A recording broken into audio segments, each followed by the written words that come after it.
right, everybody, welcome here to show 170 on Crypto Voices. Matthew Majinskis, your host here from the Baltics, as always, joined by my co-host Alec Harris from Eastern U.S. What's going on, Alec? Not much. We were just hailing the best time zone on the planet that two out of three of us are in. Both you and our special guest today joined from the Eastern time zone of U.S., which is much safer than where I am. And but I'm happy. I mean, debatable. Very glad then to introduce our special guest, also from the East Coast, Dr. Richard Carrier, a classicist, philosopher, and I wanted to have him on because I think there's a lot of interesting talk these days in politics with church and state. And I really liked the show that you did a couple weeks ago reviewing John Davidson's book, Pagan America. And so I wanted to sort of follow up on that. You did that on Godless Engineer's channel. And just in general, ask you, some more philosophical questions. It's a bit of a tangent for us because we're a Bitcoin privacy tech type of a podcast, but I really like your work. Well, it's funny that you mention that because, everything that you want to talk about today, I mean, these are global affairs. These do affect economics and finances and that reality, right? So it's important to keep up on that kind of stuff. The Godless Engineer show, I even mentioned on that show that I'm actually going to blog. So I finished the blog. I just have to proof it, and it's probably going to go live later today. On that. So I have because I'm one of those weirdos who's still doing long form blogging for a living. There aren't many of us left. But I have this extensive blog with links and citations and a detailed discussion of Davidson's book, Pagan America. And so I noticed that you sent me some suggestions of what you might want to talk about. And it's like, wow, that's very on point of what I've already been writing. Good. On this. And this is something I've been doing for decades, right? Like I've been involved. I've actually given speeches on state capitol steps on this issue of church-state separation. I've been in it for quite a long time as part of the atheist movement from times of yore, and I'm still doing it. Let's start with the proverbial background question a little bit because might have some new listeners and viewers here. You're an atheist. That's one thing, but there's a lot more that's behind that. So just a quick background might help. Yeah. And, if people are interested in what my philosophical position is, I'm a naturalist, secular humanist, progressive, although I don't necessarily agree with the extreme left, but I'm definitely a lefty, so that's worth taking into account. But I prioritize evidence-based reasoning. So my position, it's like they say, reality leans left, so that's why I'm over there. But I do fact check things and try to see who's right about a particular subject based on the evidence. And so that does lead me to some idiosyncratic views or mixed views on things, but definitely totally a lefty. And my background is weird, actually. So I didn't grow up Christian.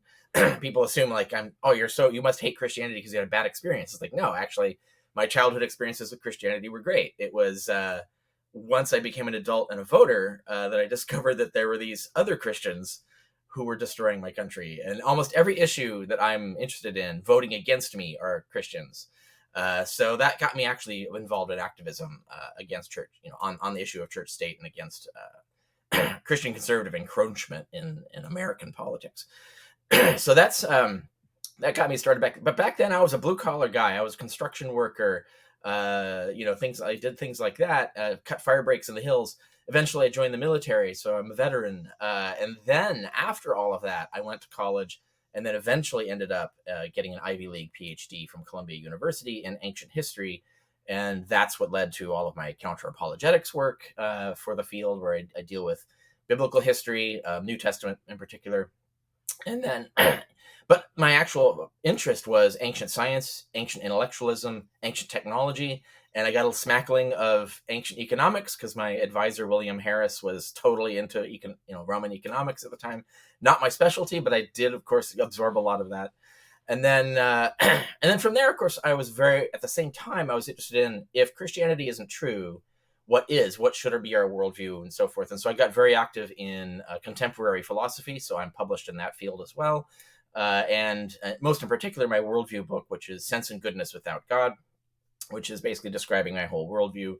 I have an article on my blog called errata or typos for Sense and Goodness Without God that lists what would change, like, because it's a 20-year-old book now. There are some things that would change, and some of those things are political things. In fact, the one chapter I would change the most from that book is politics, because I've studied a lot more, learned a lot more, and have a much better informed perspective on that than I did back then. And so that leads me up to here. During all of that, of course, I was involved in editing the Secular Web. I was involved in various atheist organizations, conferences, activism, and so on. So atheist groups, I've done a lot of stuff, and I've had my interests in a lot of different aspects of that. So I think that'll come up as we proceed. Well, let's just jump right into it then, because I'm interested in a little bit of the history and a little bit of your expertise here. So we talk about church and state. Let's go back to the classicists, the classics here, Roman, Greek history a little bit. These were pagan societies, as this John Davidson describes them, but perhaps not in the same way. So was there any concept of church and state back then? No, this idea, yeah, right. The idea of separating church and state was actually caused by biblical religion. Before that, church and state just blend together. But the main reason that wasn't really a problem is that these were not scriptural religions, and they didn't have a concept of heresy. So your ideology didn't come from your religion. Your ideology came from basically philosophy. So it was basically based on evidence-based reason, good reason or bad reason. You had good, smart and dumb philosophies, but you had to argue. That's the things that you had to argue for your position. You couldn't just say, hey, the Bible says this. This is therefore this has to be our position. That would have seemed absurd to them. In fact, they made fun of people who acted like that. So you never needed a separation of church and state per se, because they just lived and let live, right? They didn't really, the idea that Christians have this narrative that the Romans were, suppressing religious freedom, but that isn't actually what happened. The Romans actually didn't care who the Christians worshipped or what they believed. They only cared whether the Christians were engaged in political crimes like illegal assembly, right? Because people didn't have the right of assembly under the Roman Empire, because that was always considered a political threat. So when Christians got persecuted, it had nothing to do with their religion. The Romans couldn't care what their religion was. They only cared whether they were loyal to the state. Are you going to be a threat? Are you a rebellion happening here? Are you a political opposition or not? That's all they cared about. So you had fascism under the Roman Empire, but you didn't have this sort of religious suppression under the Roman Empire. And so that's why there was religions, a massive amount of religions flourished. New religions succeeded and grew throughout the Roman Empire. And religions, therefore, didn't control policy. That just wasn't even a thing. It would be weird to Roman elite to think that religion should dictate policy. For them, it was just, obviously, you have to have some sort of reason, and it has to be based on evidence in some sense for any policy. And then it's just a debate over who's got the sound reason and who doesn't. And so that was basically how things ran. Now, once you get an exclusivist, brutalist religion that says, well, you either agree with what we say the religion is and adopt this religion, or we're going to throw you in jail or take all your stuff or kick you out or whatever. So you had this heretical suppression. And then, of course, you needed this control over society. So everybody had to obey the Bible or whatever the leaders thought the Bible said. And so you had this sort of religious control of society, which leads to discontent and rebellion and all this, eventually you get the Protestant revolutions and so on. It's a bad way of running things. But it was the 2,000-year history of that, basically, it takes 1,500-year history of that kind of suppression, religious-based suppression, that led to the need to finally close the door on this and say, no more religion controlling government. We've tried that for 1,500 years. It was a disaster. So we got to get religion out of government. And that's what we see with the Founding Fathers, is the first time that we see this, several steps that they took to cut religion out of the control over policy and to try to return rational evidence-based policy reasoning, consensus reasoning, democracy in that sense, rather than letting a particular religious point of view dictate policy. And they were, of course, when they did this, they were looking at just the last 100 years of just disaster after disaster caused by this. And that's that's like I said, it's biblical religion that led to this need for a separation of church and state. Okay, let's bracket the Founding Fathers and American Revolution and Enlightenment and Reformation, all that stuff. Let's go back to pre-Holy Roman Empire. you made a comment there that there was fascism under the Roman Empire at times or something. Can you elaborate on that? Yeah. Oh yeah. So during the Roman Republic, which we're talking, let's say 100 BC, roughly, it ends roughly in the 40s or 30s BC, based on what you decide is the final end of the Republic, and becomes the empire. So the official date is 31 BC, when Cleopatra is finally defeated and the opposition forces are defeated, and you have Augustus now gets to single-handedly one-man rule. And what he did is so before this, you have the Republic that had distribution of power. And this was like one of the things that the founding fathers really admired about the Republic as opposed to the empire. And they use Polybius as this historian, this Greek historian who wrote the most extensive analysis of Roman government that survives, of the Republican government.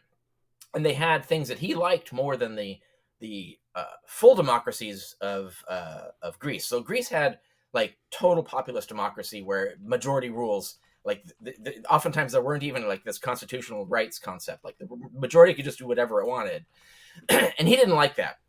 He really admired the Roman system, which had these checks and balances. You had a variety of magistracies and different roles that could check each other. You had veto powers and things like that. And he describes this system. He says, this is the best system for running government because it's more stable. You have more ability to suppress extremes and so on. Of course, it got destroyed. But what happened is that Augustus started basically assuming all the roles upon himself, using sort of legal mumbo jumbo and manipulations to basically just become every role. So the whole separation of powers thing just went out the window. So it's like as if you imagine Donald Trump gets elected and he decides that he's going to be the chief of the Supreme Court, and there's nothing in the Constitution that says he can't be on the Supreme Court and run the Supreme Court, and there's nothing that says he can't pick all of these different roles and just assume them to himself. And then, basically he's de facto a monarch, even though he's not calling himself a king. And it's just this idea that in what we have a conversation in America about imperial presidency, where that kind of thing is happening already, where the president is being given more powers than he should have. That's the kind of thing that the founding fathers wanted to avoid. So that's what happened to the Roman Empire. Just basically the Republic and all the Republic roles got sucked into one person. And then he just ruled, fascism actually comes from Rome. It was the idea that Roman magistrates had the lictors running in front of them with a bundle of rods and axes to symbolize that they had the right to behead or beat whoever they wanted. And that's, the threat, right? The threat of force to maintain power. And then, of course, once you have one guy doing that, he's using that against the Senate. He's using that against, all the subordinate magistracies and so on. So the elections become a sham, right? So there are elections, just don't mean anything because people are essentially expected, they control the slate of candidates, right? So the people don't really have a choice. Augustus wants everyone on the slate to be elected, so he doesn't care who the people elect. And you have that kind of thing happening. And the Senate can't really get away with anything without getting the emperor's approval because the threat of the sword is always hovering over them. And then you have the things like no right of political assembly. And to give you an example of that, in what is now modern Turkey, so Asia Minor, but what is now Turkey, the northern Turkey had a province called Bithynia under the Romans. And we know Pliny the Younger was actually governor there, and he wrote letters to Trajan, the emperor at the time, saying, look, your rule against illegal assemblies is a little too draconian here. And the reason it was extra more policed there is because there were recent rebellions. And so the rule against illegal assembly, you had to have a license from the state. So if you were a Mithraist or an Osiris worshiper or something like that, and you wanted to have assemblies for this, you had to get approval from the state. You had to be licensed from the state to have an assembly of people. And Pliny, and that basically all of those were pulled by Trajan at the time.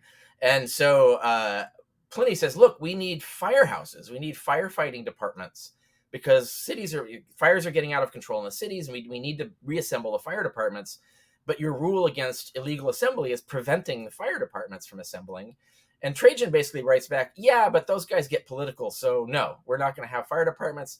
Just keep the equipment around and grab random people when there's a fire, right? Like this is how hardcore they're getting in their fascist control. So that's what fascism means under the Romans, where it's very much rational, political-minded stuff. Like there's reasons, they might be bad reasons, but there's reasons for doing it that aren't being driven by religious beliefs. They're being driven by beliefs about how the world works politically and economically and so on. And so that's how fascism was operating, but it wasn't a religiously driven fascism. Yeah, and I had a question about assembly. You did touch on it just there, but was it all the way through the Republic before? And then obviously I presume it was that way in the Holy Roman Empire, but there was never a right to assemble at any time. That's a good question about the Republic. I don't know that there was a ban on it. I don't know if illegal assembly was a law under the Republic, or if it was when it became that, because it wasn't that way originally. I only know for sure that it was a going thing under the Empire, and part of that, as far as I know, the particular version of that rule and that particular way of governing came out of the Civil War that led to the Empire. Because what you had these factions, like the Caesarian faction versus the Pompeian faction, and these other players would build their own factions by basically paying henchmen, and which means AKA buying votes, and then those henchmen would often assemble and start beating each other up in the streets, and so you had street violence and all of this over these political party things going on. And so I think once Augustus acquired power, like he had to shut all that down. One of the main parties to stop was what was called the Brutii, or the people of Brutus. Brutus is the guy who assassinated Caesar to try and prevent all of this. Well, Augustus had to shut that down. So the idea of Brutii, the idea of people, Brutians, the people supporting the philosophy of Brutus that we have to kill a tyrant, those parties had to be suppressed. And then, of course, once you say we're suppressing this party, well, now people are going to start assembling under other guises. So, well, now we can't have any assembly, because any assembly could be a fake version of a Brutian assembly, and they're just pretending it's for firefighting or for worshiping Osiris or whatever. So there's a much more police state mentality about which assemblies will allow. And even those tended to have to be public or particular kinds of well understood, like well trusted versions of assembly, like the mystery religions and things like that. But even those didn't have large assemblies. They only had small assemblies. Large assemblies tended to have to be public. They had to be surrounding a temple or something where they could be monitored and say, yeah, okay, you're just worshiping Zeus or whatever. That's all right. We're cool with that.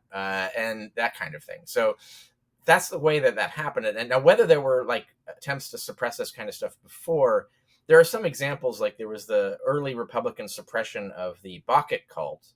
And that had a tinge of politics to it too, because they thought that there was political plotting going on with these Bacchants. But that actually, they had a huge suppression of that, but then they kind of realized that was stupid, and they basically started allowing it. That was crazy. We got crazy about that. But it was basically because it was a foreign religion, and they saw that as a foreign invasion, and they were paranoid about it. But by the time you get to 100 BC, the Romans had integrated with Greek culture so much that they weren't afraid of foreign cultures the way they were 100 years earlier. And so things changed. There's a whole story of how things changed during the Republic. I'm not as much on top of as the Empire, because the Empire is my specialty. Okay. A quick aside: are you aware that the Lincoln Memorial actually has the Roman fasces down the side of his chair? Yeah. Yes. What do you think of it? What do you think of that? Well, they just loved Roman symbolism, right? I don't know. That's a good question in terms of iconography as to why they chose to put that. What did they think that symbol meant? Why did they put that there? I don't know the answer to that, because I'm not an iconographer, certainly for the American. It was just off the cuff question. I was thinking about that. Yeah, but you're right. That is absolutely the case. There's a lot of that. There's a lot of weird symbolism. Like you go to the Supreme Court, and the way the Supreme Court hall is decorated has a lot of interesting things in it that's kind of bizarre. But well, what about the Greeks? I know we don't have too much time here. We've got to paint broad brushes, but we're still trying to figure out what are the great qualities that came from the pagan societies, is the pejorative term that he uses in this book. Democracy, is this basically Socrates, Plato, Aristotle in some form? It predates, right? So Greek democracies are earlier than that, and Greece has its own story, right? So you have Athens is kind of one of the early democracies. Democracy just sort of spreads around the Greek Isles and Greek lands. So democracy becomes their model. It becomes a very effective model. It gets a little like the Athenians start to get a little imperial minded. It's still a democracy, but also this kind of an empire where they have colonies and they're controlling people abroad and things like that. And they're fighting wars everywhere, which is just, that was a disastrous policy idea. And then eventually you get Alexander the Great, who's kind of like the Augustus of the Greek history period. And he just conquers everybody and he just rules everybody and suppresses everything. There were resistance to him, and the democracies alone could not fight him because he could command too much resources. He's basically the Putin of his time, and they could just throw thousands and thousands of bodies at a problem. So the Greek city-states had to organize, and you start to see these what are called confederacies and federations, where they have this rule. It's basically a lot like the United States, where you have, like, say, 10 city-states, and they have a reciprocal rights agreement, so their citizens have the same rights in each one that they have in their home place, and they have a certain kind of ruling council, but they have their own independent democracies for each state. And so you have this kind of confederacy that looks very much like what the Founding Fathers eventually created. And the confederacies were like more equipped to fight Alexander the Great. They still lost, but that memory of it exists. And then, of course, you have the Romans just keeping their eye on this, and they actually developed their system. So all of this affected our Founding Fathers. They actually, you could look at John Adams. He wrote a whole history of this, and I talk about this in various blogs. And he tells us who they were reading, right? He says, we were reading Polybius. This is who inspired us. We were reading, they list these other people. Aristotle is on the list, right? So, yeah, they have all of these kinds of things, but it really does come from Greece. There's some influence of the Roman innovations, the Republic innovations, not the imperial innovations, but the Republic innovations they liked. And even they followed authors like Tacitus, who's an imperial author, but Tacitus was an imperial critic of the imperial system. So they had their eye on, this is what could happen. This is a disaster that could happen to our republic. We should listen to this Tacitus, who's critiquing this, imperial outcome, and learn from him and how we design our republic to try and prevent that from happening. So this is the way the Founding Fathers were thinking. They were definitely getting these ideas from Romans and from Greeks. And they're the ones who invented all of these really clever innovations in terms of government. Yeah, you're transitioning a lot into the U.S., which I think we should probably even just do because I have a lot of questions there. But I've heard you describe Plato's Republic as neoconservatism, which in my new blog that's coming out today, it's and I've said this before. This isn't the first time I've said this, but I say this often, usually in public when people ask me this question. Is that Plato was the first philosopher of fascism, right? So the Republic is basically an elaborate argument for fascism as a way of governing.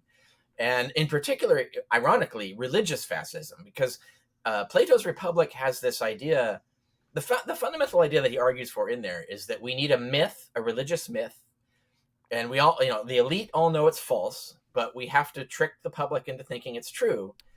And this myth will be some myth about how you get treated in the afterlife. Sorry, is it always religious? Is it always a religious myth? Well, I say religious because it's based on supernatural things, right? So and afterlife stuff. So like there is cosmic justice that will befall you if you're not a good person.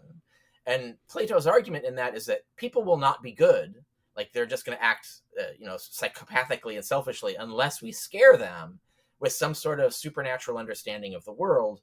Where there's some sort of cosmic justice that's going to get them, even though we know that's false. We need to trick them into thinking it's true, and that's the only way that you can make people good. This is where the neocon idea comes in, because this is the neocon conception of religion, is that it's an opiate for the masses. The society will dissolve if they're not Christian, and so the neocons themselves don't have to believe in Christianity. They just have to pretend to believe in it and try to get the masses to follow it, because that's their idea of how to control society. Well, that's what Plato's arguing. And Plato goes a step further. He says, the only way this will work is we have to prevent anyone from questioning, doubting, or changing the myth. So if anybody tries that, we have to haul them in and basically torture or threaten them until they comply. And if they don't, we have to kill them, right? So basically this is the ultimate 1984 Orwellian society where you must agree with this version of the myth, no other, or you're dead. And that's basically the thing, right? So And he argues for this seriously. There's an idea of how he wants to organize society. And in a way, the first time that this kind of happens is the Vatican essentially starts supporting the Platonic Republican way of running the world. And then that leads to disaster for 1,000 years, and then everybody reacts to that disaster. And then you get, the founding fathers and so forth. But yeah, so Plato really founded this idea that people often still today think is a good idea, right? Like, this is what we should do. We need to force people to be Christian, or else the society will unravel. And like we need the rods and axes to make that happen. And that's basically just Plato again, which is, scary, but true. So let me ask then, one of the arguments for having a Christian government is this claim that, the United States was based on a Christian moral philosophy, and we owe that to Christianity, and therefore that imbues the right of like a Christian underpinned republic. So how would you counter that? It's not true, right? Like that's a Platonic myth. That's a myth that you need to force people to believe is true to support to support the mission of making the world Christian. None of the values that are the establishing values of the founding fathers come from Christianity. In fact, they specifically defy Christianity. I have this article, God Bless Our Pagan Nation, that I wrote years before Pagan America came out, where I document this in detail. Like there's constitutional provisions, like in the original Constitution, that essentially ban the first 5 commandments, right? The first 5 of the 10 commandments are outlawed in that. And you think like that's a weird coincidence. And why is that? Well, there's a reason for that, is that they saw that this was bad. Like they weren't being inspired by the Bible. They thought the Bible was a terrible basis for government. And and that's when you see John Adams list all their inspirations. The Bible's not there. Moses is not there. Jesus is not there. They don't make the list. They're barely even mentioned in his multi-volume history of how they decided how to organize the American government. No, it's pagans, right? It's Tacitus, it's Polybius, it's Aristotle, it's all of these, ancient classics people. And then he has some moderns that he lists who tend to be like what we would call secular philosophers. Like they might have been incidentally Christian, but they're producing philosophy that's based on reason rather than the Bible, right? So like Rousseau, for example, and these other, even John Locke, right? Like if you look at like the original Lockean way that we run things, he's arguing from evidence and reason. He happens to be a Christian, but he's not arguing from the Bible. He's not arguing from Jesus. These are not Christian or biblical values that he's pushing. These are rational values, and they're a product of the Renaissance, which was the recovery of pagan philosophy, which re-inspired everyone to start doing this, to think like, we don't need the Bible. We can actually look with our senses at the world and use our reason to come to conclusions. We don't need biblical basis for anything. We don't need religious authorities to tell us what is true or not. We can come at it in a secular way. And these were Christians doing it, but they were doing a non-Christian thing. This is not a Christian idea. And all of these values that result, you get all the way up to the time of the founding fathers, and their contemporaries like David Hume and Immanuel Kant and all of these other moral philosophers who were singing similar tunes and trying to build rational bases for the same kinds of value systems. It's all secular. It's not Christian. None of this stuff. There's no democracy in the Bible. There's no human rights in the Bible. The idea, John Davidson, Davidson keeps going on this concept of we're all created equal, therefore we should have equal political rights. That's not in the Bible. There's none of it. And so people will point to a passage in Galatians where Paul says there's neither Jew nor Greek, neither slave nor free. But you read the next sentence or the sentence before, or the sentences surrounding it, he's talking about salvation, not political rights. He means everyone has equal access to salvation in the future life. He has no policy whatsoever for actual political equality between women and men, and between slaves and masters and all of that stuff.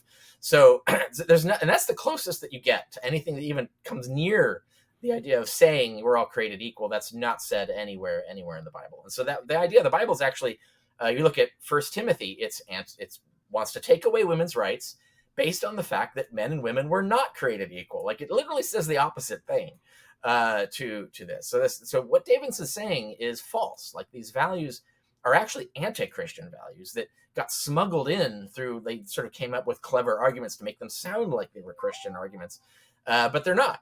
These are actually pagan values that our country is built on, not Christian values. And it was in reaction to the disastrous ineffectuality of Christian values. Christian values were failing horribly And so the founding fathers went back to the great pagans and to the secular philosophers and built a system that actually defied the Bible rather than followed it. Yeah, it's really interesting. And I'm in agreement with you, but I'm going to take the other side for the sake of the conversation. So if you were to say, well, we have representation in this country, and it's a government, by the people, of the people, and there's a plurality of Christians in the country, then shouldn't there be a Christian representation in that government? And if that's true, is the more appropriate form of leadership to, you could be a Christian and a representative and separate those identities, between Sunday and Monday and through Friday? Yeah, this actually touches on the book that Matt suggested I look at, which was Rebellion by Robert Kagan. Kagan, yeah. He's a neocon. Well, there's multiple Kagans, so I want to make sure I get my Kagan right. Robert Kagan, he's a neocon. Yeah, who's a neocon, but he's an anti-Trump neocon. I couldn't read the whole book. I read the last chapter, like you suggested, and then I did a targeted skim, like a keyword skim, and read sections of it, and got the general impression that it's actually a really well written book. I didn't see anything I disagreed with. I saw reviews that suggested that he criticizes extreme left views, but I struggled to find an example, like an actual concrete example of anything he was actually against. He says something about like extreme suppression of free speech on college campuses. He didn't give an example, but it's sort of this vague sense that there is something like that happening. I don't know if there's anything else he criticizes about extreme left problems, but what was interesting about it is that he's making the argument that you were just suggesting, which is there is a difference between being yourself Christian and your moral reasoning coming from your faith tradition, and what you should do as a government official and are allowed to do as a government official.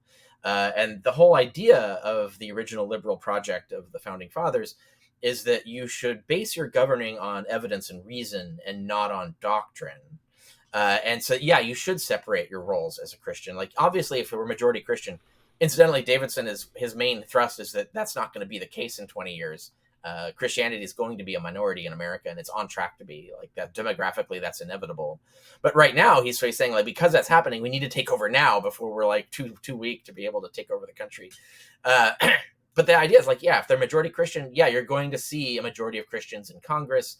The majority of presidents are going to be Christian and stuff like that. I think there's actually a strong disproportion. There's more Christians in Congress and more Christians in the presidency than has actually demographically represented. Same with women. Like if you look at the proportions don't actually track we the people.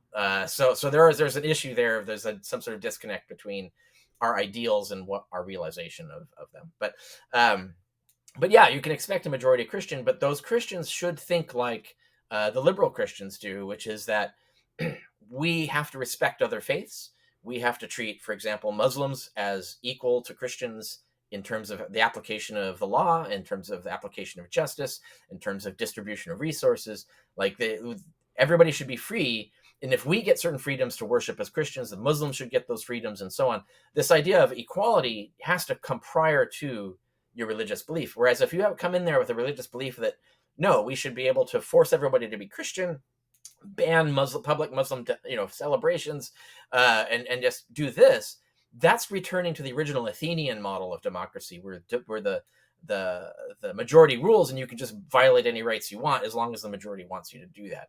And that's the very thing that the Romans tried to get rid of. They failed ultimately, but their vision was brilliant.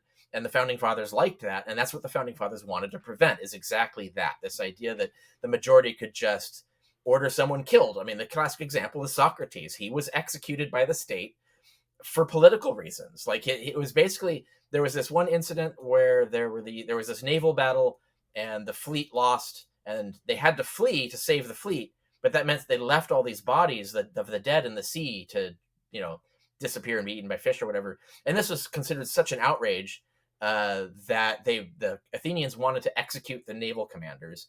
And Socrates was the lone guy who said, look, that's stupid. Don't execute the naval commanders. They were just acting wisely. It's a contingency that we lost the bodies at sea, and yeah, it's dishonorable, etc. But no, we shouldn't. He voted against killing these naval commanders for this capricious reason. He didn't win the vote, so they ended up killing them anyway. But this made Socrates the enemy of the state. So now everybody hated him. And so they trummed up all of these bogus reasons to have him executed, and they had him executed. And it was like, there's no rational reason for any of that to have happened. But it was all because of majority rule. Majority can do whatever the hell it wants. And that was exactly the kind of terrifying outcome that the founding fathers wanted to prevent. That's why our system is designed in a more complex way.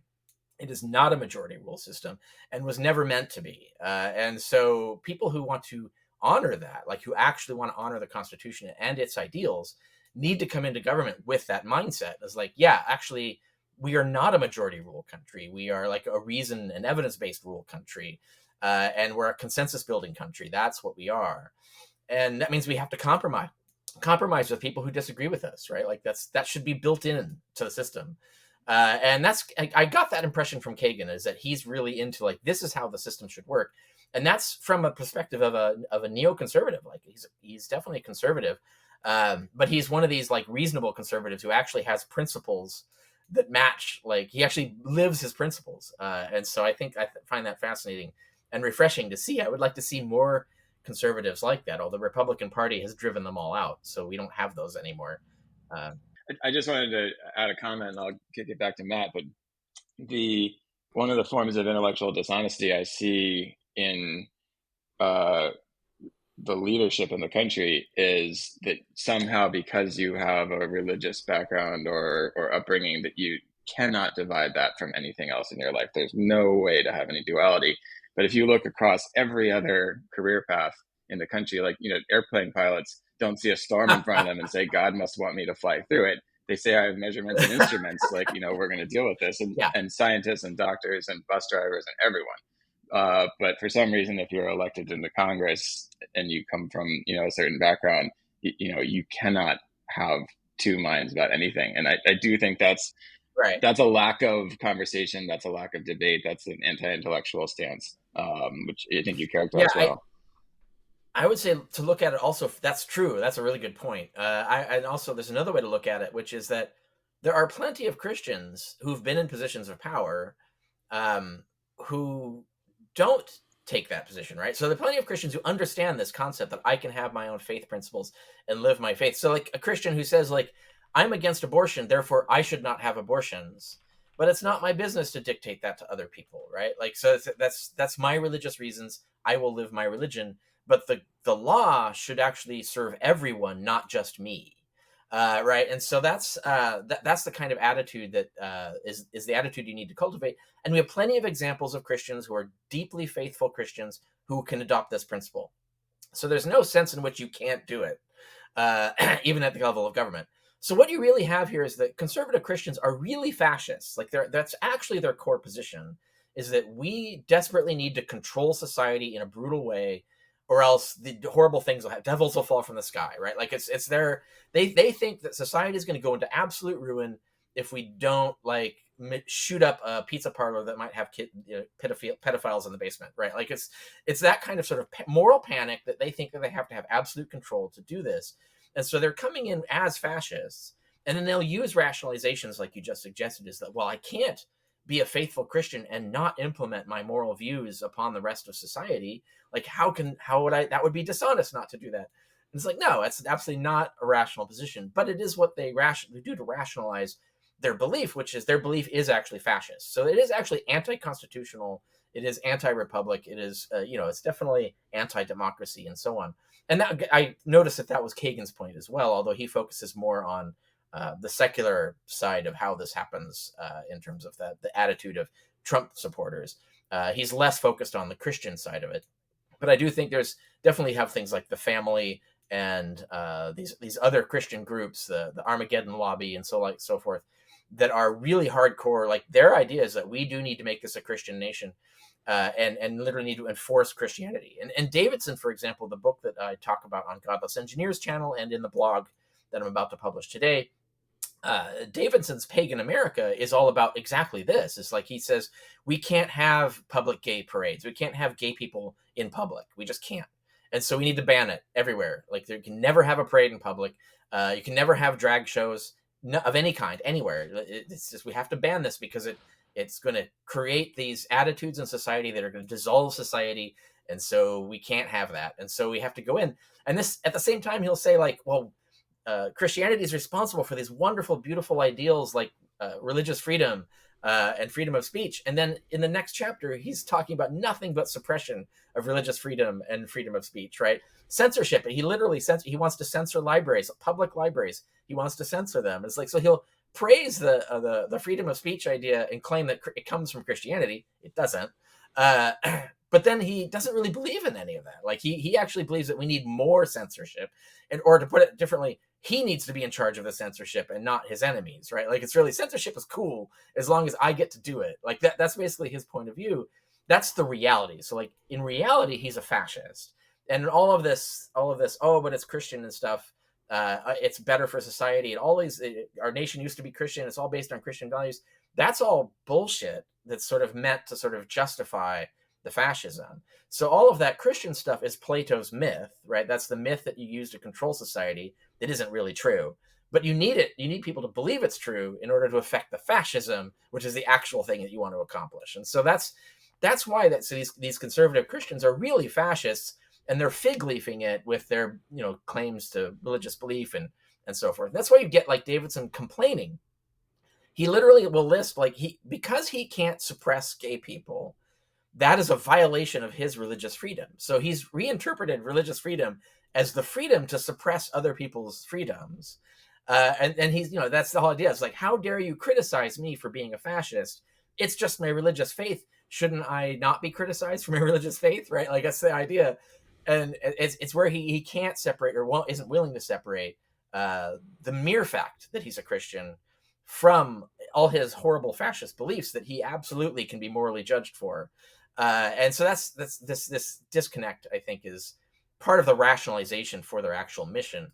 The actual mission is fascist control of society. Very interesting. And I just want to say a couple words on the Kagan book and then get your thoughts as well. So the reason I asked you about that one was because I've read him for a long time, and he is a classical neoconservative. I absolutely think that he's on point with his message in that book, his most recent book, and it's very interesting.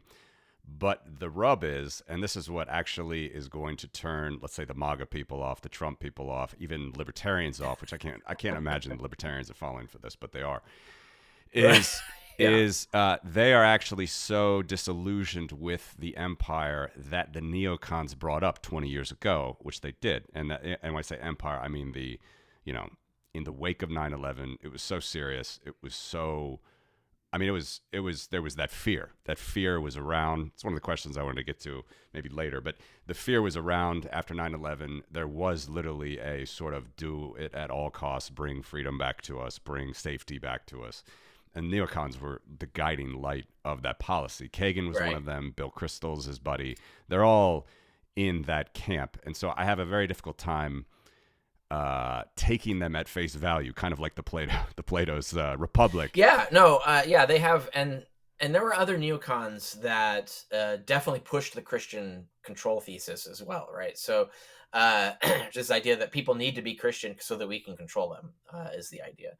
I don't know if Kagan himself did that, but I know other. Yeah, he's not as hard on Strauss in particular. Yeah, he's not as hard on the religion as far as I've seen, but he's definitely more on the dominant foreign policy, which went wrong in Iraq, a good obviously. Point. People forget, right? Yeah, people forget that after 9/11, this whole neocon reconstruction of massive global interventionism, that wasn't a thing in the previous 20 years, right? Like we weren't doing that. And so, we had the Cold War. That was the closest that we got, where, we'd have proxy wars. We'd fund terrorists and stuff like that. Each side would have its own terrorists that it was funding. But it wasn't like we were sending massive armies into nations. The last time we did that was Vietnam, right? That was then after that you got Grenada, which was really, microscopic compared to that. But we kind of learned our lesson from Vietnam. And it's that's we really shouldn't be doing that. Look what a disaster it was. It didn't even accomplish anything. Everything just ended up the same that it was going to be anyway. So it was just a waste of time and a waste of bodies and a waste of lives and a waste of money and all of that. And so we were off that. And then after 9/11, we went back to that. So we're sending troops into Iraq for no fucking good reason. They didn't even attack us, right? It was just the dumbest reason.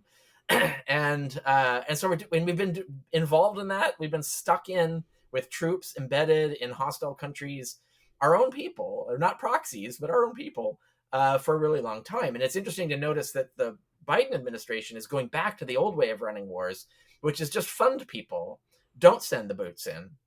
And so, like, we're funding Ukraine, which is a really brilliant way to fight that war. It's like the Ukrainians have the resolve, and it's their country. They're fighting for it. Let's just back them. Let's give them the equipment. Let's give them the money.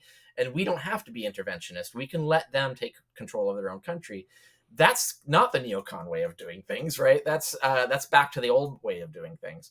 And so, yeah, you're right that the neocons had this impact on our foreign policy, and it's we're at a crisis point now as to what we're going to do in the future. Are we going back? Like, we only just recently officially ended the war on terror.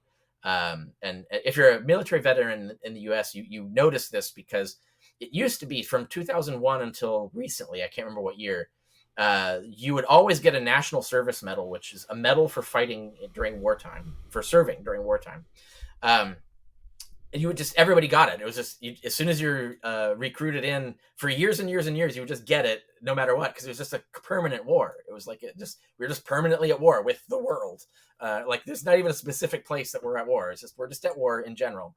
We officially ended that. So now if you go in to serve, you don't get the National Service Medal right away. There would have to be an actual declared war for you to get that. I happen to have one because I served during the first Gulf War, which was, if you notice, was very minimal in terms of its interventionism. Like, we went in and then we left. Like, we just got them out of Kuwait and then we left, and that was it. We also didn't. We also didn't go in under false pretenses. We also went in. Right. We actually had a mission. We had a clear objective, and so on. I have a lot of beefs about how we conducted that war. That's a whole separate matter.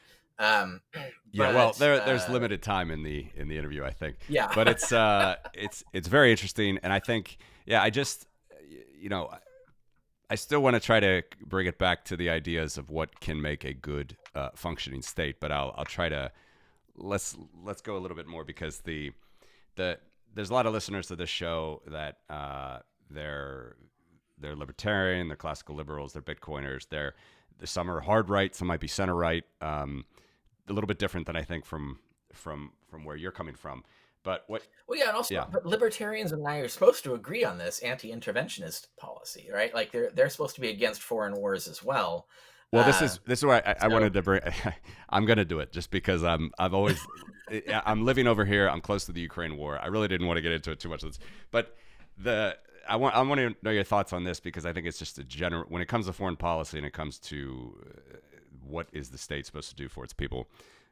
People right. seem to have amnesia that the United States, in Yorktown, there were more French ships, soldiers, lives, ammunition, money that basically helped the Americans win that war in Yorktown. I mean, it's a fact that the French, without the French, it's highly probable that we would not have succeeded in the American Revolution. Yeah, absolutely right. So it's actually, I think. And I say that not to be snarky or not to tell people that, forget your non-interventionist myths or whatever, but it's just that, nations do need to help other people, and we shouldn't be so jaded. We shouldn't be so jaded about helping it. And the dangerous thing that I see now, I don't know your thoughts, and I wanted to ask you about this Project 2025, if you've read anything about this, but this is, this is, we're got a whole lot of cynicism rolling in here in a very, I think, another dangerous time. Yeah, it's a really catastrophic. It's very much like, it's even more draconian than how Augustus destroyed the Republic, right? Like, Augustus had all of these reforms. Do tell. This massive reform program. Well, I can't. I don't remember the exact listed things that the 2025 project has got going. It's like 1,000 pages, so gist, I wouldn't. Right? Yeah, like the general gist is like this, where Augustus basically made the decision that. There's a long backstory as to how he got to that point, but he made the decision that the old Republican way of doing things just doesn't work. It leads to conflict, yada, yada.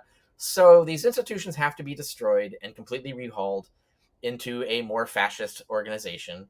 But he couldn't just say that. So he would come up with all these rationalizations for why he had to be every office, why he had to be able to control the slates of who gets elected, why he had to control elections, like why he had to do all of these things.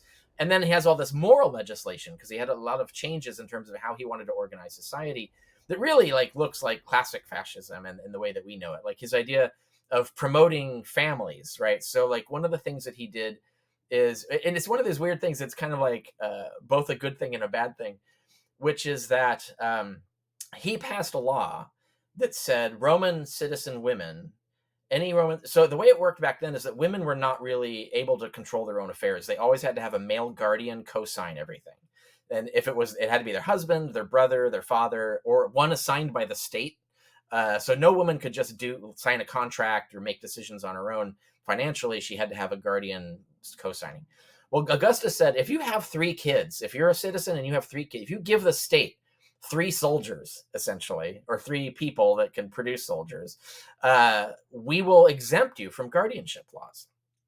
So that you would have women who would basically be almost the equals of men. Like they still couldn't hold office and still couldn't vote and things like that. But they actually had the freedom to sign their own contracts. They were their own agents. And this is the kind of thing that he did because he had this sort of rational goal, which is I need more soldiers. I need more Italians, fewer foreigners, right? Like we need fewer foreigners in Italy. We need more of our people. That sounds very familiar, right? But he had this policy for doing it. And the thing I always found like cynical about it, which is that I use this example to illustrate that they knew women were the equals of men, right? Like and when you look at like the Roman sexist ideology, they're outright admitting this. They say, yeah, we know women are just as smart as men and just as competent as men, but we don't want them to have power. So we're just going to say that they're inferior, that we're in charge of them. So they're like very honest about their sexism. And this law is an example of that, where the law shows that he knows that women are competent to run their own affairs, but he wants to basically offer them their equal rights, or an equal right in any case. He wants to use that to sort of coerce them, essentially convince them into doing something he wants, which is make more kids.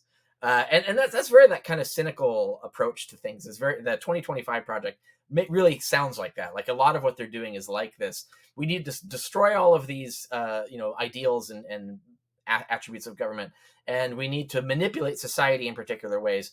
And in doing so, we're kind of admitting that what our real values are and what we really think about things. But we're going to put this sort of veneer underneath it of the sort of rationalization of why we're doing it. That isn't really the reason that we're doing it.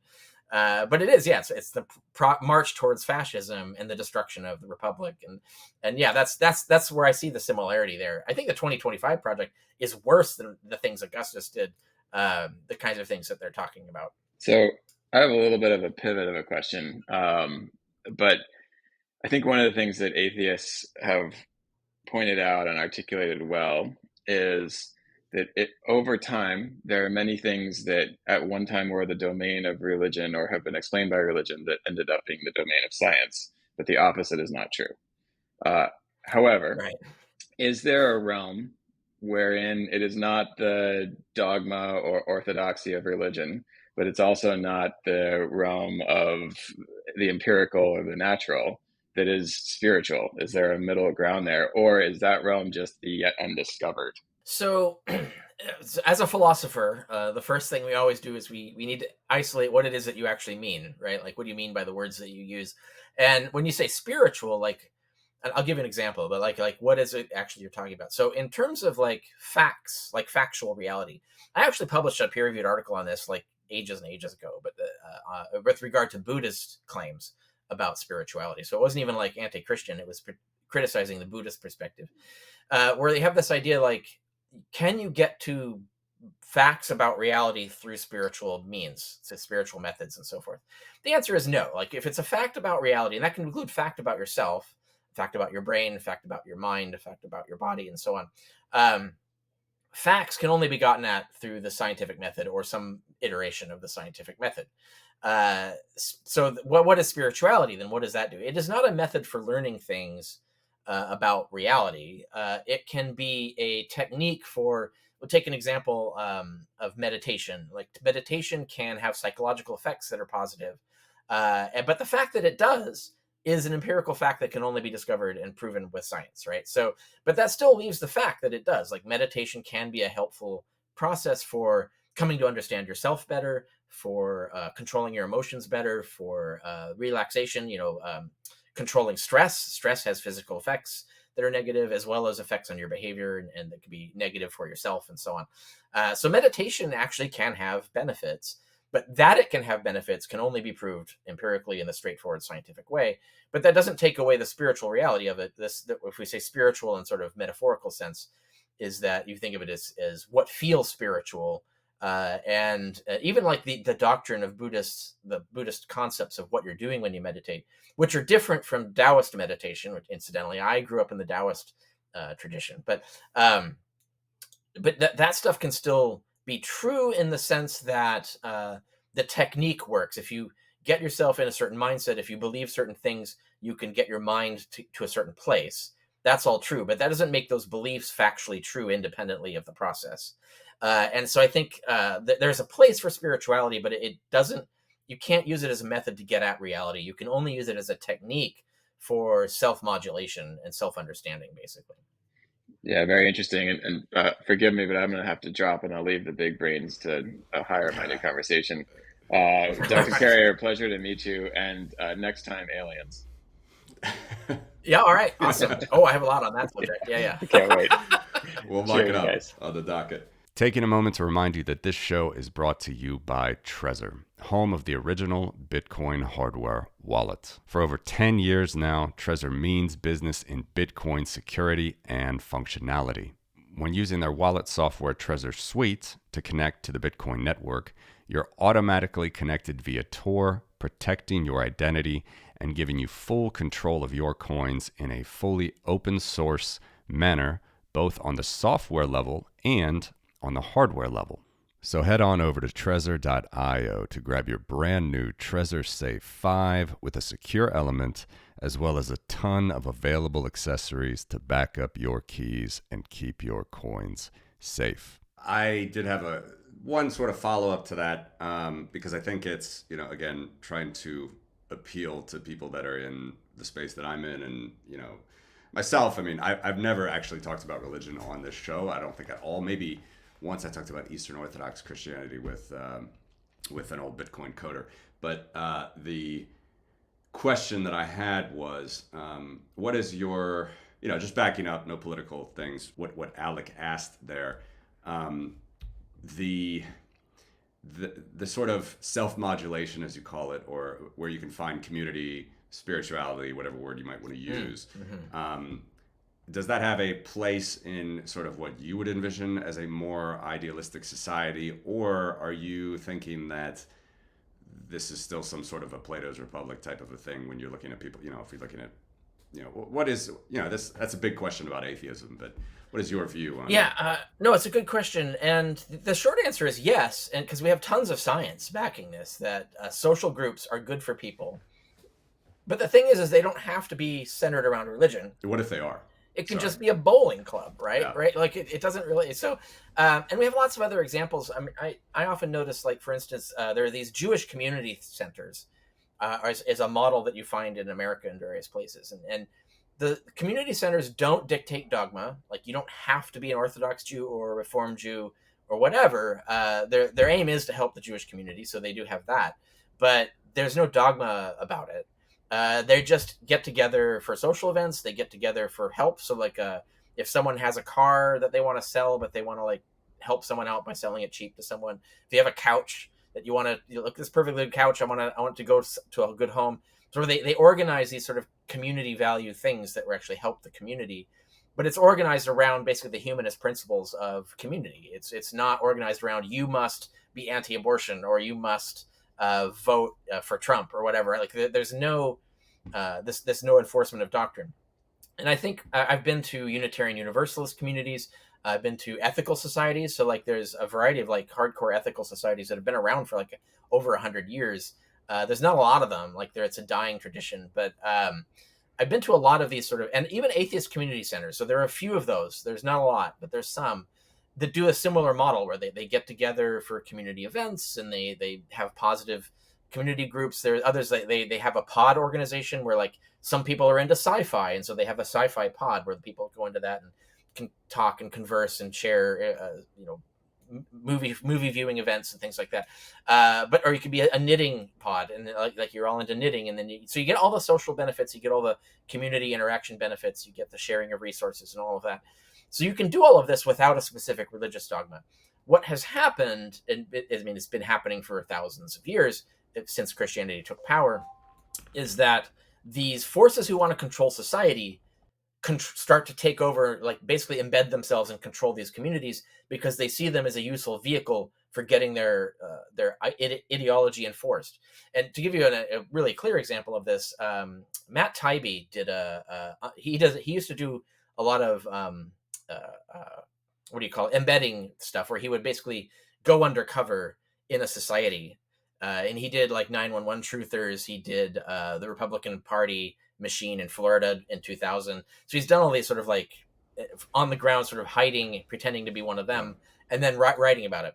And he did this from the Tom Hagee church system. So Tom Hagee, for those who don't know, is this huge televangelist, super ultra conservative, like crazy demonological guy. And he has churches. He has a church system organized throughout the South mainly. And he has a fully integrated system where he has his show that he does, his television evangelist stuff, but then he has all of these basically minions who go out and run these Bible study groups that are supposed to coordinate with whatever he's talked about on TV. And they're all instructed basically to push specific political narratives in order to specifically get his congregations to vote with him. So he's built this entire system as a vote multiplier. He wants to be able to control politicians, and he's using his masses basically to convince them to vote the same way he does so that he can make his vote more powerful and control who gets into Congress and things like that.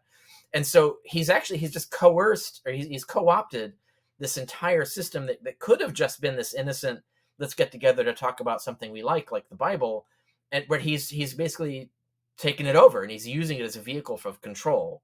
And that tends to always happen because once you create a lever of power, someone's going to grab that lever and start using it. And so that's the danger with these kinds of things, where if you create this particular environment that you can take advantage of, someone's going to try and take advantage of it. And so you need controls against that. And they can be ideological controls, where it's just a fundamental part of our values is to keep our eye out for that and not allow it. But you would have to actually have that in place already. Otherwise, and the churches don't have that. They have this idea of hierarchical control. Church leaders are wise and they know everything, and they can tell you what's good and what's bad. Where you don't have this idea of suspicion of their church leadership. It's like, well, I don't know, what is your motive? I don't know if you're coming from an honest place. I think you're trying to control us, etc. Like, that's not a fundamental attitude in religion. That is basically pushed out of religion, right? It's basically discouraged to have that attitude. And so religious communities in particular are very vulnerable to this this contagion, essentially. And that's the main problem. It's not the communities themselves are not the problem. It's this use of them, this manipulation of them to pursue delusional, dogmatic, and ultimately toxic ends. That is the real problem. Maybe it's time I bring up Tom Holland then, and the likes of what he writes.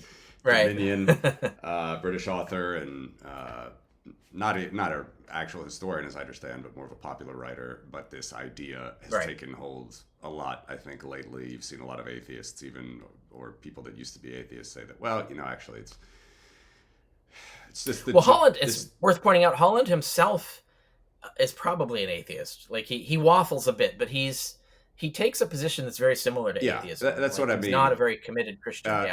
Sorry. What I mean is that it's sort of the view is that to have it's still, in my view, back to the Plato's Republic, but it's to have this sort of organization in society that we want. It seems that Judeo-Christian values work the best. So let's go with it. It's cultural Christianity. This idea. And it's because he's bought the false narrative, right, that Christians have been selling, because he's bad at history. So he's not good at being skeptical and critical and like checking facts and things like that. So he just buys the narrative as if it was true. And so he will believe things like what Davidson says, and then say, yeah, actually, if that's true, then even though there's no good evidence that there's God and Christianity is probably not true, it clearly has some sort of beneficial effect. Like look at what they're saying. Look at and also and all of this. I have an article about this. You can search Tom Holland's name, Tom Holland, on my blog. For those who don't know, it's richardcarrier.info. So richardcarrier.info. That's my website. You find all things me there. But you can search for Tom Holland there and get my article on this. Where he's just wrong about everything. And Mr. Deity, by the way, his show had a whole series on Tom Holland that's worth looking at. And so where he does the same thing, he breaks down these things aren't even true, the things that he's saying. So, but he believes them. Like Tom Holland, clearly he's not one of these like some neocons I think are just full on liars, but because their whole ideology is based on you have to lie for the public good. But I don't think Tom Holland is lying. I think he actually just has been bamboozled by this narrative. Like he's bought the false framing of American and British and human history, Western history, and it's just wrong. And so when you actually check, he'll make a claim and then you fact check it. You'll find that it's false, and a lot of it has to do with understanding antiquity. So there's most of it is false narrative about antiquity. So they'll say like, well, this idea arose only under Christianity, therefore it came from Christianity. But they're not asking the question is like, but did it? Like, let's go check. Did it exist before Christianity? Can we find it in antiquity? And the answer is almost always yes. Like almost everything. There's a few exceptions, but almost everything you can find it in pagan antiquity. It wasn't invented by Christians. It was suppressed by Christians for 1,000 years, and then they rediscovered it from the pagan source of materials and tried to reintegrate it into Christianity. That's the real narrative of almost all of these things. And even the things that aren't. I mean, the example of abolitionism. There was a lot of moral critique of slavery in antiquity, but there were no abolitionists, at least none whose writings survive. It's important to emphasize that medieval Christians decided which texts we get to read. So there could have been abolitionist texts in antiquity that we don't get to read because medieval Christians wouldn't have preserved them. But we don't have any evidence of an abolitionist movement. Like no one was saying we need to get rid of slaves. The closest we got was Musonius Rufus, who's this Stoic philosopher shortly after the time of Jesus. He's flourished around 60 AD. Musonius Rufus basically advocated, says like you should not have slaves because you should not be depending on the labor of others. And so like that's the closest. That's pretty close, right? That's pretty close to getting it. And then you have the Epicureans. So the Epicureans had their gardens that admitted slaves as equals in the philosophical societies. So they were able to join the community, basically their community center, and be treated as equals. They didn't advocate for the abolition of slavery, but they clearly had an attitude about slaves that was not the mainstream, right? That was closer to where we would get to later. Hardcore abolitionists arise in the Enlightenment. And so the claim Davidson makes, for example, is that, these were Christians that did this. Or maybe the Protestants did it, even though, the Civil War, it's Protestants mainly on both sides, right? So it's clearly not a distinctively Protestant outcome. But even the Protestant abolitionists are coming up with Christian ways to defend views that were actually arose from secular philosophy. So the Enlightenment saw all of these secular philosophical views about like what is the justification for slavery and what is the justification for human rights and things like that. These ideas were coming out of evidence-based reasoning, not from the Bible or Christian tradition or anything like that. They weren't quoting Jesus to come up with these ideas. And so abolitionism actually originates through secular thought, not Christian thought. It just happened to be in a Christian era. And then Christians could find ways to like cherry pick their Bible to support their view, just as the Southerners could too. The Southerners had God outright commanding slavery, so they actually could just go literalist to the Bible. The abolitionists had to twist and, sort of manipulate and kind of like come up with excuses for getting that out of the Bible, even though it's nowhere in the Bible. So they were rationalizing. They were rationalizing it so that they could give it respectability. So you had the secular idea of abolitionism. To make it respectable in a Christian society, you had to pretend it was a Christian idea. And then, of course, that becomes the narrative later that Christians invented it. And I was like, no, actually, it was anti-Christian. The abolitionist movement is really denigrating the Bible. It's abandoning what the Bible actually says for something that's more reasonable than the Bible says. And that's even the Christians who are doing that out of secular thought, whether they admitted it or not. But then the interesting thing is I organized my blog that I'm going to publish today on Davidson around this short, like 20-minute interview that he did on Counterpoints, which is this conservative YouTube show. And one of there's a liberal host in this. There's a conservative host and a liberal host, and the liberal host briefly brought up China in the slavery debate as like not fitting the narrative. And I found that interesting. I was like, that's interesting. I've never really, I know a lot about ancient China. I've never really checked the slavery story of China. So I actually researched that. I deep dived it.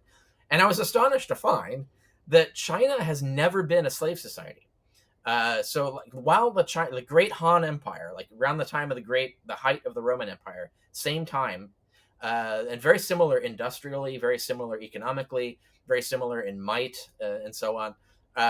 Whereas Rome was a slave-based society, like their entire system was based on slavery.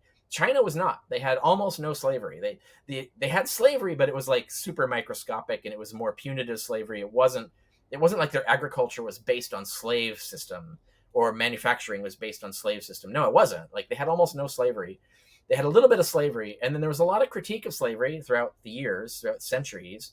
And then it finally gets abolished outright in 1910, but it gets abolished based on rational principles, not based on, Christians told us we should get rid of slavery, and they're right. Praise Jesus. That isn't what happened, right?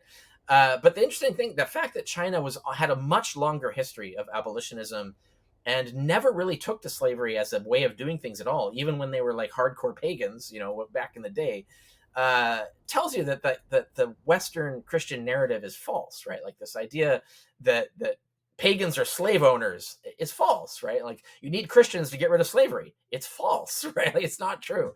And I think that's the thing that people don't think to do is like, maybe we should check, right?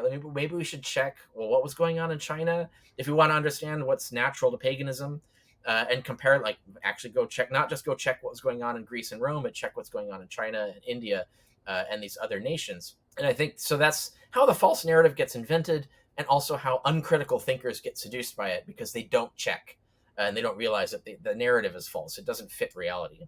Yeah. Ancient China around that time had a lot of banking and credit innovations as well, which were that's also true, happened in the Middle Eastern Arab areas a little bit later, which the height of the Arab sort of, I don't know, Enlightenment was what, like 1000 AD, something like that? Yeah, I'd say about 800 to 1000. Yeah. You're talking about in the Islamic world. 800 to 1000 was their Renaissance. Yeah. Their Renaissance got quashed and didn't lead to an Enlightenment. Right. Whereas ours did. The question of why they ended up different outcomes is not my field, but I'd be interested to hear someone who's an expert on that. That's also interesting, to talk about those. But anyway, so Davidson, I just want to keep kind of steel manning some of these arguments and just hear your thoughts. I know you've heard a lot of these before, but the one that in this Pagan America book that Davidson talks about is human sacrifice. So he brings up three examples. He talks about the Vikings, 1,000 years ago. He talks about the Aztecs, and he also talks about in West Africa this Benin city, which had human sacrifice as soon as he did this on the show too. I don't bring this up specifically in my blog, but he does it in the show as well, not just in the book, where he will cherry pick the worst case scenarios. Now, also I have to point out the examples he picks. The only one that I know for sure know well is the Aztec one, and definitely that's true. But he picks two others like the Benin and stuff. I would need to see a historian actually tell me if those are even reliable narratives. Because he cites as sources like British imperialists, like colonialists, are like the least reliable sources for these kinds of claims, because they often made up a bunch of shit, right? Or they misinterpret things they saw and stuff like that. So I don't even know if these stories are true for about the Vikings, for example. I do think that there was some human sacrifice in the Viking examples, but a lot of that we only know through Christian sources who are very polemical and unreliable as well. So trying to know whether that actually happened is its own question. But let's just grant that it did. Let's just say that he picked three actual human sacrifice societies. He's just cherry picked the human sacrifice societies and then said all pagans are into human sacrifice. And it's like, that's not true. Like almost no pagans. Like you really have to struggle to find pagan societies that actually did practice human sacrifice. Even when you look like the Romans, they had legends of prior human sacrifice. And they had things that were like not quite the same thing. So, for instance, the Romans had a tradition. Well, it wasn't really a reality until like it was maybe a legendary tradition. Whether it ever actually happened or not, we're not really sure. But if it did, they had this belief that a Roman commander of a legion in battle could dedicate himself, like he cast a spell basically to summon a god, and then he would throw himself pell-mell into the front lines to suicide, right? Like he would just charge in, rah, and like get killed, and his sacrifice would guarantee the gods would support and make a victory for his army. So that's technically a form of human sacrifice, but it's voluntary heroism, right? Is what it is. It's no different than a GI in World War II dropping himself on a grenade to save his buddies. Like, are you going to denigrate that as like that? Isn't that Jesus, right? Like, isn't that human sacrifice? Isn't the entire Christian religion based on human sacrifice? So clearly, like, you can get really fast and loose about what you mean by sacrifice and whether that is even pagan or Christian. In point of fact, like Christians are definitely in favor of heroic suicide, right? Like so that's a thing. But in terms of like just grabbing an innocent screaming person and cutting their throat on an altar, that's the usual imagining of human sacrifice. The Romans had legends of that, but they were against it morally. Like so, and they had no human sacrifice in any period of the Romans for which we have good documentation, and they only had like legends of it. Which they criticized, right? Like, so they said this is bad. And then you could go to like other regions and so forth. You could study, was human sacrifice even a thing there, or were they criticizing it? And you'll find more pagan societies were anti-human sacrifice than were pro-human sacrifice. And so there's not really an argument here for him, for Davidson. He's just cherry picking bad examples and then generalizing to the whole, which is standard bigotry, right? Like it's just saying, you pick the worst possible Jewish person you've ever met, and then saying that's all Jews are like that, right? Like it's the exact same kind of bullshit that's going on here. But in order to further this false narrative, obviously you can have a society without Christian principles that can be anti-human sacrifice, easily conceived, it realized multiple times in history. So that's not a problem.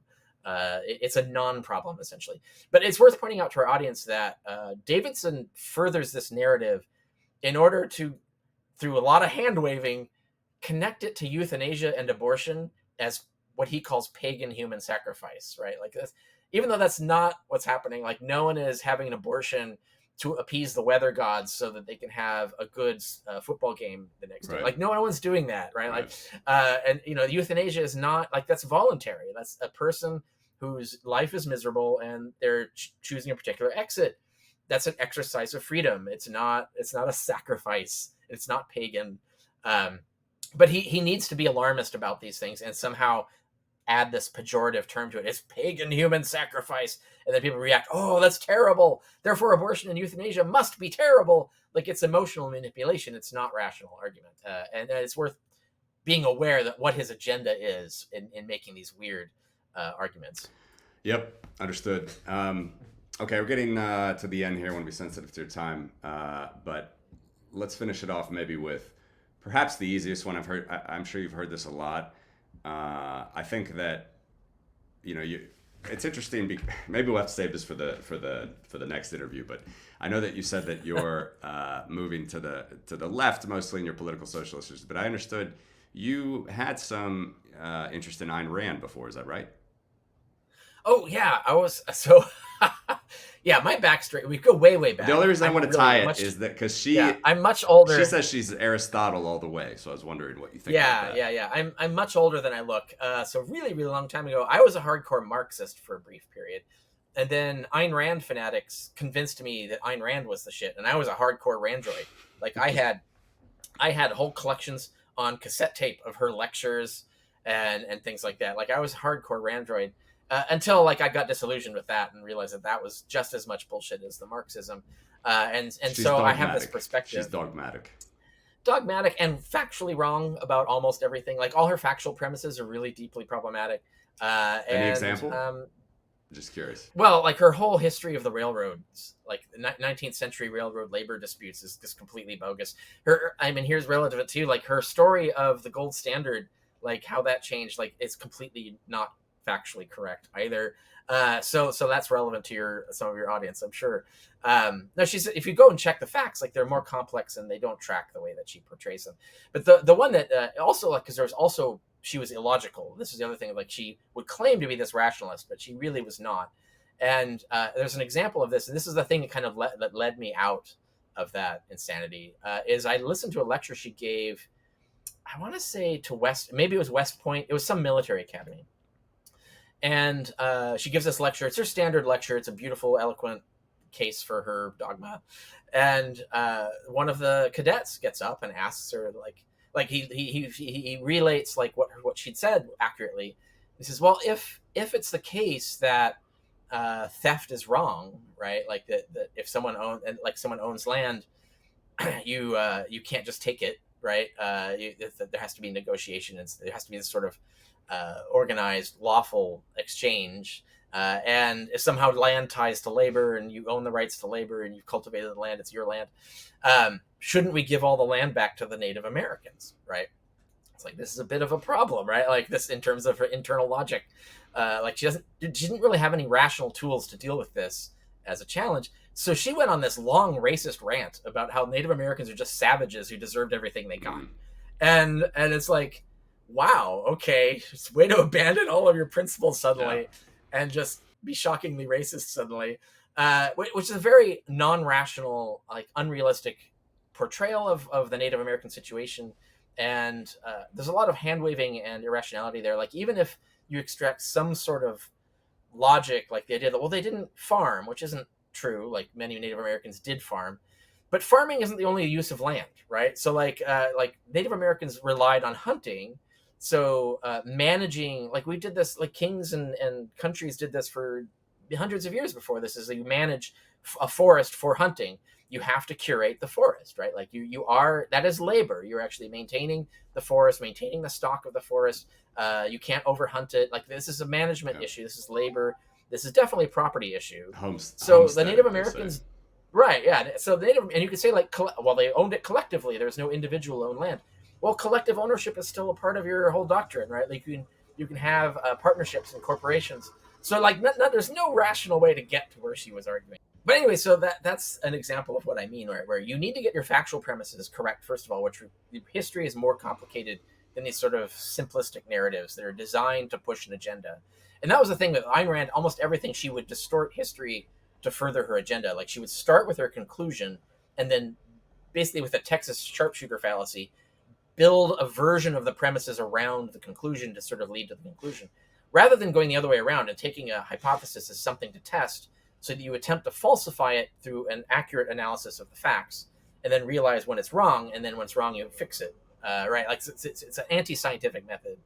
And you asked about like her praise of Aristotle. I think I've in hindsight, now that I'm actually on the other end of a Ph.D. in ancient history of ancient philosophy, that should have been more alarming to me at the time. Now, I'm actually very much, I call myself a neo-Aristotelian. I think Aristotle was right about more things than most other philosophers. But Aristotle was catastrophically wrong about several things. And in fact, he was proved wrong within like 100 or 200 years by his own successors and by other philosophers. Like, so Aristotle was the first systematic philosopher. Like, he was the first philosopher to systematize and formalize philosophy as a field of inquiry. So he's the first one. So he's like Freud to psychology. In no way do we say that Freud was right about everything. Like, we've learned shit tons more since him. Like, some of his stuff was right, but most of it's been refuted and replaced with much more accurate things. And that happened to Aristotle in antiquity. Like, it happened before Christianity even arose. By the time Christians arose, like, Aristotle was obsolete. Like, he was old. And so there were like a lot of other newfangled philosophers who'd done more science, done more empirical investigation, who'd done more rational analysis, so that even Aristotelianism was more advanced than Aristotle, much less all the other competing philosophers at the time. So for her to like say, I'm going to Aristotle and I'm going to just stick with Aristotle, is actually a red flag, right? It means that you're going back to primitivism rather than the progressivism. You're not looking at all the progress made since Aristotle. And so that's an issue. There are aspects of her philosophy that were faithful to Aristotelian thought, like her emphasis on paying attention to the law of excluded middle. Like, she was right about that and did use that correctly several times. And I do think that's like a lesson from Aristotle that more people today could benefit from. So it's not like everything she suggested was wrong or that everything connected to Aristotle was wrong. It's just this blanket worship of Aristotle is not the way to go. Like even I say, as a neo-Aristotelian, that Aristotle was wrong about a lot of stuff, and we need to like update his perspective. Like he was on the right track for a lot of things, but there's a lot we need to fix beyond that, right? So that's the correct attitude to have, and I think that's the correct attitude to have towards anyone that you want to idolize. Like I would say, like even if you're an Ayn Rand fan, you cannot believe that she was right about everything. Like that's statistically impossible. Yeah, so you'd have to say like, well, how do we make progress on this? Like maybe she had some good ideas. How do we test them? How do we refine them? How do we advance? How do we progress from them? That should always be your attitude. That should be your fundamental value as a philosopher. And I think the risk, the flaw is the dogmatism, like you were hinting at, that we're not going to question anything. We're not going to even figure out how to test things. We're not even going to imagine that there could be progress or improvement or change. That's the attitude that's wrong and is, fatal. Ultimately. No, I completely agree. Even the most hardcore libertarians that I disagree with on a lot of defense issues, they realized that she was way too dogmatic in her views and not right. Yeah. Well, that's actually common with libertarians. Yeah. Like the libertarians and the Ayn Rand fans often hate each other. Yeah. But then there's different libertarians too. Like there's geo-libertarians, very different perspective than your average libertarian. And the geo-libertarians are libertarians, except they don't believe that you can own land because land is not a product of labor. And so land should be owned collectively. So that's basically whoever lives, the people who live on it should curate it collectively, democratically. Like that's a different attitude. So even libertarians have disagreements amongst each other that they're interesting to look at. Yeah. And Aristotle didn't understand credit and interest. He thought that was wrong as well. So right. There's a lot of things that he missed. But yeah. Oh, yeah. Right. Economic thought definitely advanced from his time and into the Roman Empire. And as it should. So I think it's very interesting what you're saying there to conclude it. Last point. Have you ever thought, why is it that these three of them, the teacher, student, Socrates, Plato, Aristotle, how was it that they were just so successful at this time, or their thoughts were so? It's unbelievable. So we have the first filter to deal with is the Middle Ages. So Christians are choosing which philosophers got venerated and that we get to listen to. So that creates a distorting filter. So if you go back to the time itself, we can tell that there was also a separate school of thought. I can't remember where it was located, but it's not in Athens. But it's where you get Democritus and Epicurus, and so forth. So you get Epicurus eventually migrated to Athens, but there's this whole school of thought that was also heavily influential that wasn't Athenian, and we hear less about them. The reason being is that those were the atomists, and the atomists were anti-supernaturalists, and Christians do not like them. So we get a lot of their literature was suppressed in the Middle Ages, so we don't get to read them. But at their time, they were hugely influential. So they were arguably as successful as the Socrates, Plato, Aristotle, pedigree. Because Socrates taught Plato, Plato taught Aristotle. They're actually in the same pedigree. But Socrates actually didn't just teach Plato.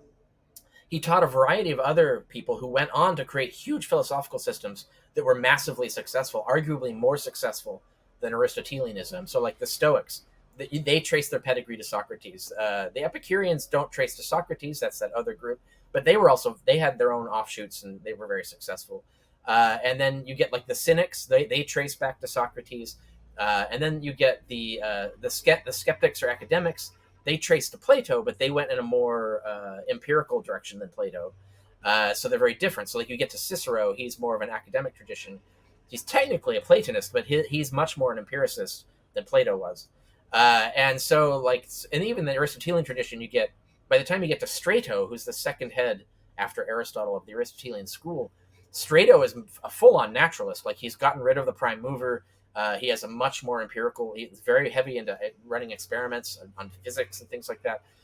So the worldview had changed by then. So I think we over-exaggerate the influence. Like the influence was important, but it was like Freud to psychology. You can't then forget Skinner or any of the other like great psychologists that have been in the last 100 years. Even recently, like there's some really important psychology, Damasio, for example, on intuition and memory and stuff like that. So there's a lot of they're influential in the sense that they got the cart rolling, but almost everything cool on the cart didn't come from them, right? It's been added over the years. And that was true even in antiquity. Like even by the time that we have Christianity starting, even by then, people were looking at Aristotle as this sort of outdated guy from yore, that a lot of progress had been made on since.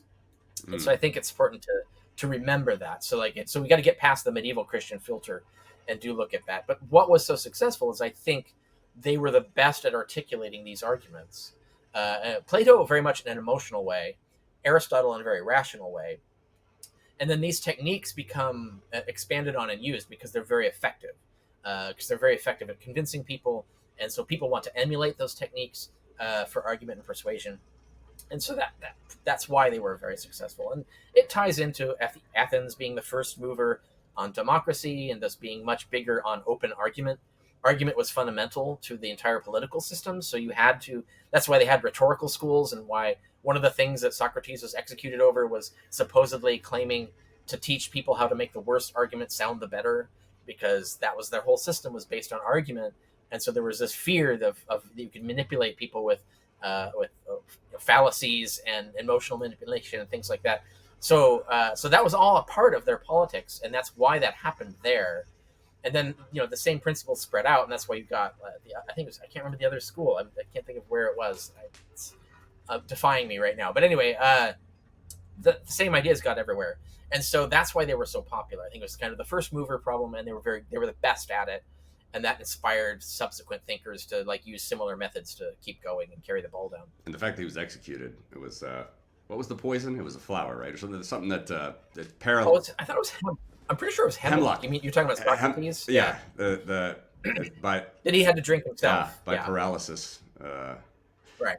Anyway, fascinating stuff, Richard. Thank you very much for the info. Listen, as we close it, we always say, where can our listeners find out more about you? Any final thoughts? Project 2025, something to look out for?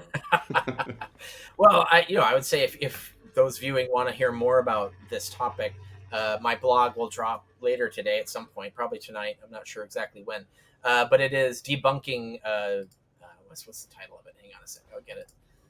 Debunking John Davidson's Pagan America, and I have tons of links to other articles I've written on this, lots of resources, links to historians and things like that, where I go into that in more detail. The link to the Godless Engineer show that I did on this is also in there, and so on. All things me. So everything I mentioned earlier is richardcarrier.info. So Richard Carrier is one word, .info. You go there, you can find my Twitter feed, my Facebook feed, my blog, which I write on many subjects.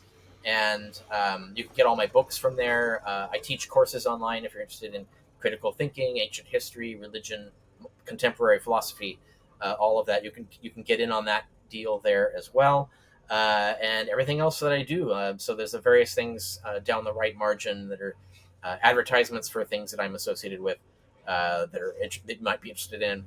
But everything else, if you want to get in touch with me and all of that. I don't engage on Twitter. I only use Twitter as a announcement platform. But I engage, so I engage somewhat on Facebook, but generally the only people who are allowed to post on my Facebook feed are paying patrons or people I've met personally. With a few exceptions beyond that. But yes, you can find my Patreon, and you can support me at a minimal level even. And thus use that and get into the ability to comment on my Facebook wall and things like that. So you can find my Patreon link on my website as well. And there are other perks that you get from being a Patreon patron. And so all of that, if you want to explore, that's the place to go. And for the next project, the blogging that you'll see on different subjects, that's the kind of stuff I do. A lot of the stuff I do is people hire me to write on a particular subject. So a lot of my blogs are that.